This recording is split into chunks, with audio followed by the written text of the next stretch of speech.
So you know those Muppets who stand in front of cars and actually think they're doing something productive by ruining everyone's day? She got brought on TV to have an interview, to have her say, and she was getting pissed. Indigo Rumbelow from Just Stop Oil. What do you think you're achieving with these incredibly disruptive and also dangerous protests? So these Just Stop Oil donuts are just fighting against the government for them to stop using and licensing fossil fuels. And yeah, these are the same people that block roads and don't let ambulances through, taking someone to flipping hospital. Surely you need to let the ambulance through.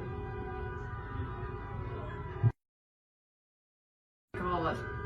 Oh, Get out the way! Get out the way! Yeah. Now you've got to No. move. What's he doing? Ambulance. That is terrible. There's people who have died in the back of an ambulance because they can't get through these idiots. I'm sure you'll agree we're in an incredibly grave situation with the climate crisis. So Just Stop Oil has one simple demand, and that is that the UK government put an end to licensing new oil and gas in the UK. So they're fighting the government, blocking the roads, disrupting the honest working people. Makes perfect sense. We need everybody to come to join us so we don't have to cause this type of disruption on the motorways. We need to be sat outside Parliament with tens and tens of thousands of people demanding an end to new oil and gas. Yes, but you don't need to resort to this kind of disruptive behaviour, because it seems to me what people are talking about, Indigo, are your methods and not your message. So your message is being completely lost because of the methods that you are using, which are infuriating people and disrupting life for so many people. So the climate crisis is disrupting people around the world right now, and even here in the UK this summer we saw the effects of the climate crisis, with the UK getting 40 degrees heat and birds falling out of the sky and pensioners dying before they should. This is just the beginning, and the climate crisis is going to get worse and worse and worse unless we act. But we know we cover that. We cover that on the news. We know all that. Yeah. I'm just talking about these tactics. The message you have, the message that you want to get across, get completely lost. I mean, your message is certainly lost on the woman who didn't get to hospital for her stroke treatment. Your message is certainly lost on the patient who didn't get to hospital for her cancer treatment appointment. And your message is also certainly lost on Tony Banbury, the man who missed his father's funeral. So I guess my question is, what is the point? Look at her face. She don't give a crap about none of that. People dying, people going to go and see relatives, friends dying. She don't care about none of that. And to that statement, she said, we're going to carry on. We're going to continue. Who cares? But we will have to continue, because at the moment, I just do not know what else we're going to do. Do you have any other ideas of how we could get our government it's not for me to give you issue ideas. A statement to end new oil and gas? Because this isn't an issue of just green policy or just the climate protesters. It's an issue that's going to impact you, it's going to impact me, it's going to impact your children if you have children, and it's impacting people around the world.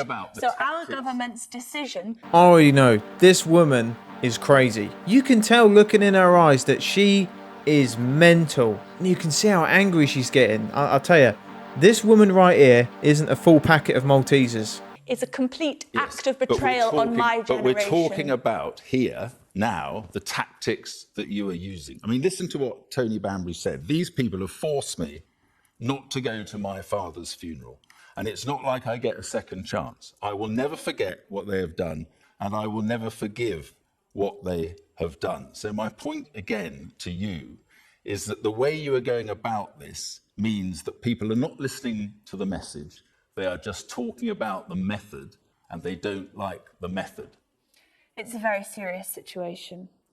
The lights are on, but no one's home. This is the sort of woman that if she doesn't know the password to her man's phone, if she can get one, she will cut his throat in the night. I'm telling you, this woman is nuts. She's nuts. She has got no remorse. She don't care about none of that. Listen to the police officer.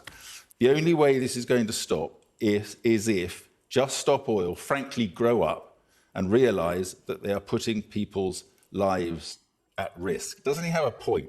that you need to grow up before someone gets killed. Because you're making your point, you can make your point in other ways. So the way I see it, we're completely addicted to fossil fuels. Have you ever tried to ask someone to stop smoking?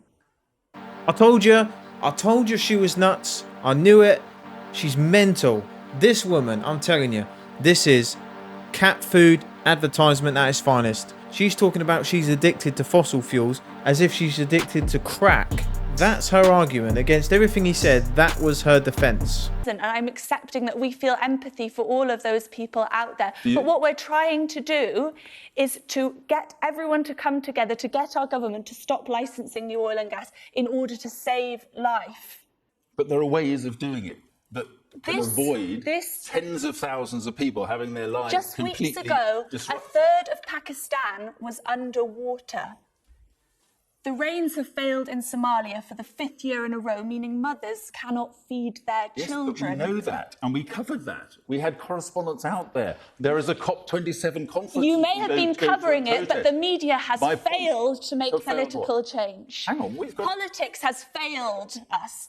I'm 28. This is the 27th COP conference. And what has happened every single year? The emissions have risen and risen and risen. If you were doing your job properly, everyone would be out on the streets. So we have a but they're not. And I really want you to understand. Do you know how grave the situation is? I do understand. And do you have children?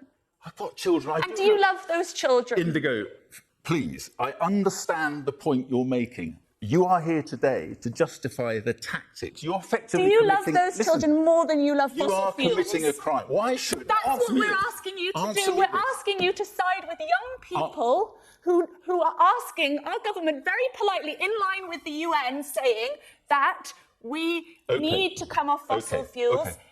That's one point. With the knowledge that we're going to go over 1.5 degrees and this will undermine the rule of law, we're asking people... Stop shouting at me. He is just talking a whole load of nothing. What he's saying is why is you and your little group of people acting like heads? That's pretty much what he's saying, and she can't answer it. We've been disrupting the art galleries.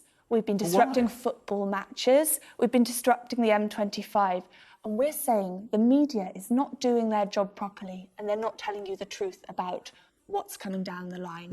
The governments are not acting. So we need people to come together, face up to the truth that we're going to pass over this threshold of 1.5 degrees of warming. We're going to plummet towards total destruction. We have climate programs, so go on climate programs and talk about that. Go to COP27 and talk about that.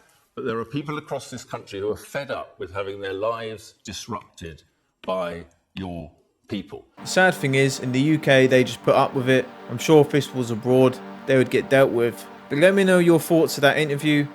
Let me know in the comments, and I'll see you in the next video.